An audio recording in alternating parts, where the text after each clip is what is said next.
Yo, my name is Jeremy Loops. I'm from Cape Town, South Africa, and we are here in chilly London. I'm not used to the cold like this. Actually, it's summer back home, and it is definitely not summer here. Talking about the South African music scene, yeah, it's cool. Hey, we've got a lot of stuff going on. We've got a lot of cool bands coming up. We've also got a lot of festivals, actually, that are properly international quality festivals. And so coming up in the music scene in SA in the last 5 years, I think has been probably some of the best times in our musical history, because we definitely have festivals that are growing and bands coming out of the woodwork. And so while it's still not a massively competitive market as far as the amount of bands coming up and the amount of festivals, it certainly is thriving, which is cool. And yeah, I think obviously the mission for a South African act that gets to a certain level is that you need to start trying to figure out how to get to the rest of the world, because the glass ceiling in South Africa is pretty low.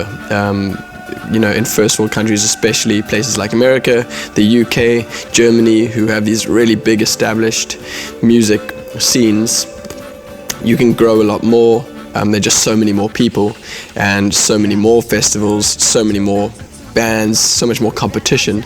And so generally the level of what's going on is higher, I would say, and the level of competition is higher, which drives us forward. So for me, it's been a really positive experience to be out here the last 3 years, fighting our way through the crowds and through the festivals and other bands, and creating our own space.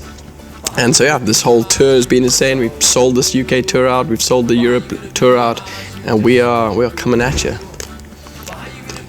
Yeah, if you're going to be in South Africa, I would be trying to get down to the Parklife festivals. Are always really great. They happen in Cape Town and in Johannesburg, and I've seen lots of cool bands. We got an old festival called Splashy Fen, which happens up in Durban, which is one of my favorites. We've got a big one in Cape Town called Rockin' the Daisies, which draws 20,000 people and some really nice headline bands. And certainly pretty much, at any of our festivals, you're going to see all of the South African bands who are coming up, and we've just got some really great ones as well. Some friends of mine are in a band called Grassy Spark, and they are just on fire right now, which is cool. But yeah, you just got to check it out. You got to come to our festivals. We got all sorts going on. Why you gonna be my shoes are so cool?